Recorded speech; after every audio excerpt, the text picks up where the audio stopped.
instead of staying up late this past Tuesday, I decided to get myself to bed early and woke up at 7 a.m. Wednesday morning, and the first thing I did was watch X-Men 97. Boy, was that a mistake, because I knew right after it finished, I wouldn't be able to stop violently, ferociously, sigma-illy crying all day. I mean this with all sincerity. That episode was the best thing Marvel has put out this decade. It might even be better than most of the projects in the Infinity Saga, and I say that not to try to diminish any of the other projects, because Shang-Chi was awesome. I loved Spider-Man No Way Home, and if you know me players, you know how much I love the Guardians. That's my favorite Marvel franchise. To make it a little more comparison appropriate, Loki is my favorite Marvel TV show besides Daredevil. I would put this one episode above all those things, and that's hard for me to say, but it's the truth. Now, the first 3 episodes I thoroughly enjoyed, and I was quite surprised by how much better the show X-Men 97 was than I thought it would be. Like, I seriously thought Marvel was going to phone it in. Then episode 4 came, and it felt a little like a filler episode, if I'm being honest. The animation was still top notch, but the whole double story thing in one episode was just not my cup of tea. And it was at that point I was starting to think, ah shit, the whole Marvel Disney Plus curse of the first episodes being dope, and then it slowly starts to fall off towards the end of the series. I thought that was happening again, and I was kind of ready to temper my expectations. Shit, I was gonna not talk about X-Men this week in favor of the Joker trailer, which I might still get around to sometime, but then this episode came out and it changed everything. I can't not talk about it, okay? I can't forget it. That's how good Remember It is. It starts off with Trish Tilby of the FC News at the X-Mansion doing a story on mutants and subsequently giving certain X-Men interviews, asking them questions in hopes to show the world they're just like humans and not to fear them. We got Hank showing his riz to Miss Tilby, who is his fling in the comics. Then we got Scott, who basically goes on a thing about expecting the unexpected is what the X-Men do, and as soon as he gets asked a question about Nate, he folds. Understandably so though, but when Trish calls him out for lying, he has bars for her back about how they're lucky that they aren't like humans or they'd probably all be dead. So much passion in the dialogue, and the anger is so justifiable, right? He does so much, and so do all the X-Men for humans, but they won't even deliver his baby. So the motivation behind this is solid, and this outburst is on many levels earned even over such a short period of time. That's another strength of this show, is it is really efficient with the time that it's given. And while that was happening, we have the love triangle rearing its head again, but rather than feeding into his carnal primal desires, the Sigma that is Logan leaves Jean's advances where they are, which in the episode might be one of the first subversions of expectations, because while Jean is recalling her memories, and for the past episodes it seems once again like she is focusing on Scott over Wolverine like pretty much all the time, so the kiss almost comes out of nowhere, but when it happens you're like, okay, and so it begins. All while Gambit, Rogue, and Magneto head to Genosha, we find Madeline Pryor is welcomed there among the council leaders, and we get our beautiful boy Kurt Wagner, the ever-loving Nightcrawler, back, voiced by the original voice actor, and I love how they animated his teleportation as he shows Rogue and Gambit around. And the whole idea behind them being there is that they want to make Magneto the king of Genosha, and his one stipulation is that he has a queen, and we all know who that queen is. Rogue isn't exactly thrilled, but Magnus comes through with some pretty fire bars like, loving you makes broken men whole, so that even as you deny us, our heartache is not in vain. That is like the best excuse to be in the friend zone that I've ever heard, okay? Ultimately, this move is so that the other nations feel more comfortable with Rogue being the empathetic counter for Magneto's fierceness. So again, this isn't just some bullshit to drum up the drama. This is solidly motivated, as well as pushing the plot and then pushing the drama, and so the investment in what's happening follows. We then see what we think is Jean comforting Scott after that interview as they both remember Nathan, and then we realize this is a psychic sneaky link between Scott and Madeline Pryor that Jean breaks up and gets mad at Scott over, even though she just finished actually kissing Logan. But to be fair, Scott's been doing this for a month behind her back. Jean tells him to go be with her clone, which is like, you know, in real life, I feel like I've seen this tweet before. I don't know how many times. It's kind of like how Kanye's chick looks like Kim. Like, yes, bitch, I have a type. It's you, but not so fucking crazy.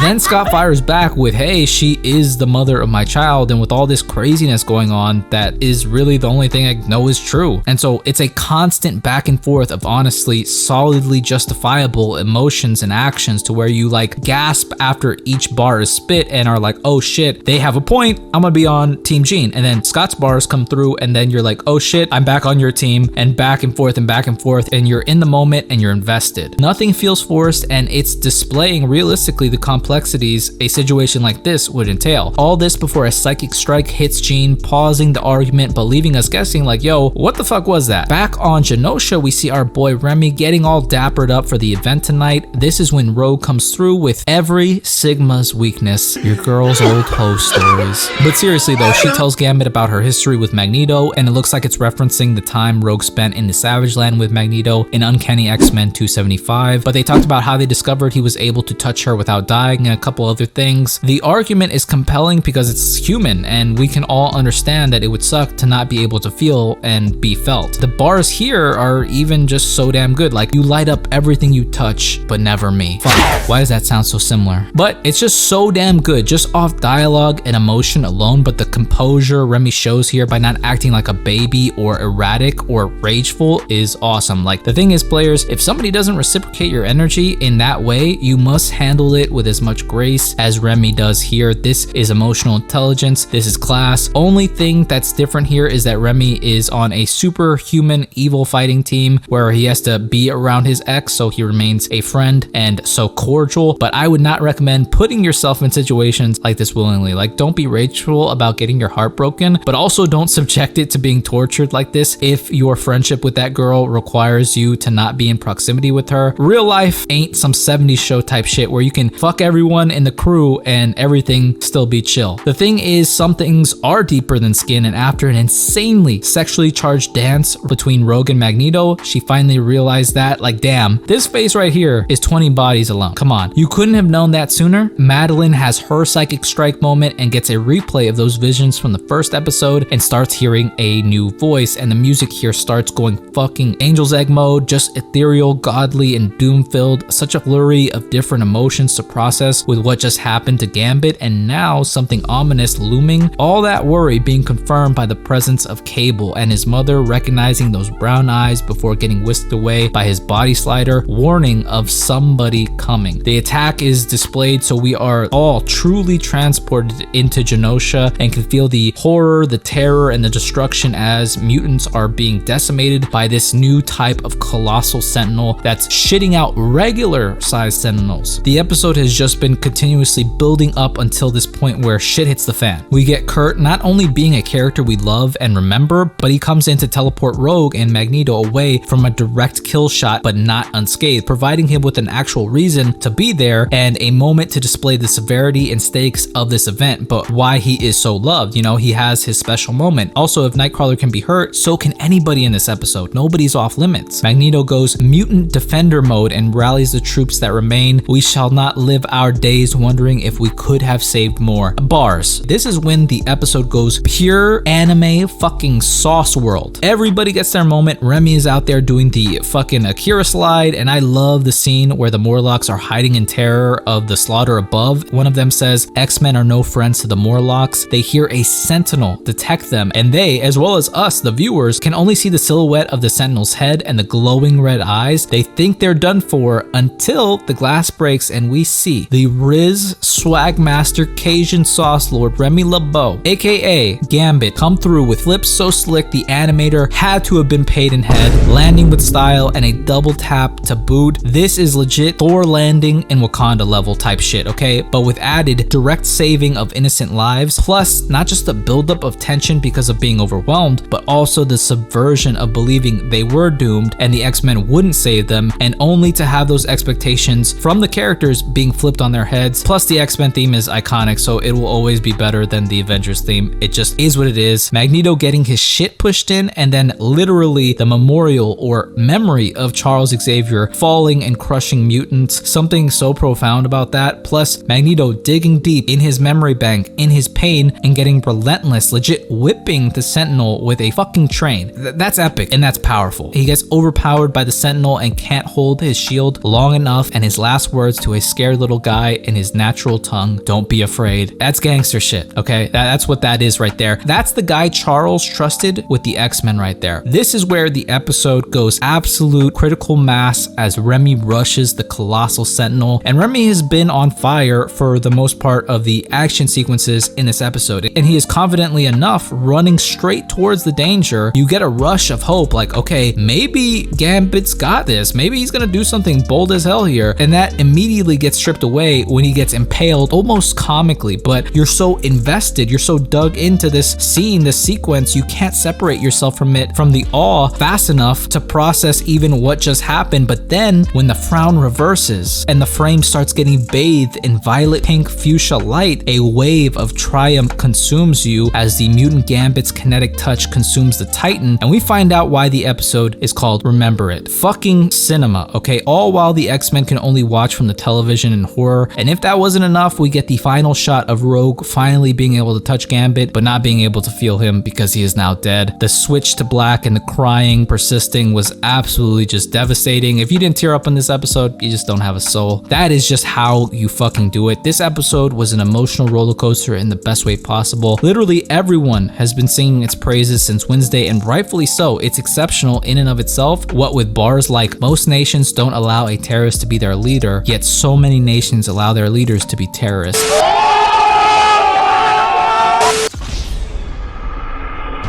Shut up, bitch!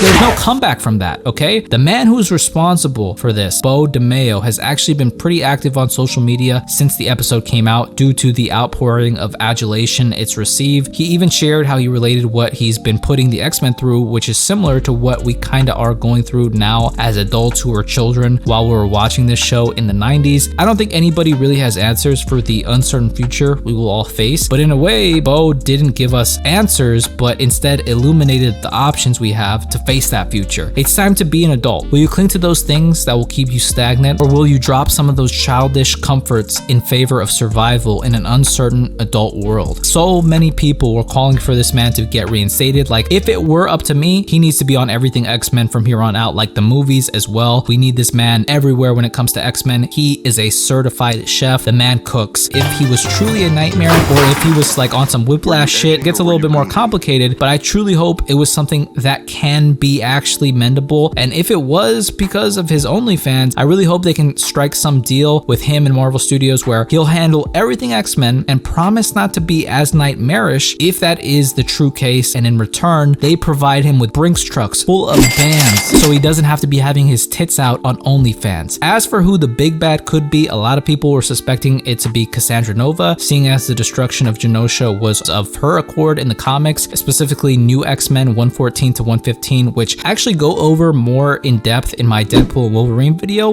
because she'll be the big bad in that movie, so go check that out. But ever since the episode, the name Bastion was mentioned by Rob from Comics Explained, which is a name I never heard before. He tweeted about it, but that in tandem with the episode title list having the last 3 episodes being named Tolerance is Extinction is a sign to be at least that this is actually the guy behind everything that went down. This plus we got a cut-off image sneak peek of him on Forge's wall in episode 4, so basically confirmed. But this guy, or should I say this android, is a motherfucker, okay? He first appeared in X-Men Volume 2, which is just basically the 90s X-Men with some funk in between, and then up until 2008. Issue 52 is technically his first appearance, but he's really just a shadow. He doesn't fully come up until Uncanny X-Men 333, where he starts this thing called Operation Zero Tolerance, which is basically the extermination of mutants by the means of these new Prime Sentinels, which are just humans that they turned into sleeper cell sentinels, except their trigger is when they sense mutant DNA nearby. This storyline spans so many different comic runs. It was kind of annoying to try and read up on this, but you can't go wrong with X-Men Volume 2, issue 52 to 69. That's where it technically starts and ends. This man had a stranglehold on the X-Men from 96 to 98, so I'm assuming that's why they chose him, as well as turning humans into essentially what mutants are in the process of trying to eliminate them. That can be something profound I think that they can kind of play off of in the show. All in all, I need more of this, and I'm so excited for at the very least everything left of this season. I have a reinvigoration for the X-Men, and I'm really enjoying reading them, even if it is very scattered. This episode alone is probably a solid 9.6 to 9.7, which at least for right now earns the show as a whole an extremely solid 9 out of 10. This show is just proving how amazing these characters always were and how shitty a job Fox did for a majority of their time with these characters, and that only makes me so much more excited for their live action debut. We live in a time where these characters can be as bombastic and fantastical as they were in the comics, but be put in real life scenarios to make you feel the weight of their choices. What a beautiful beautiful, bright, uncertain future we have ahead of us players. I'll see you there.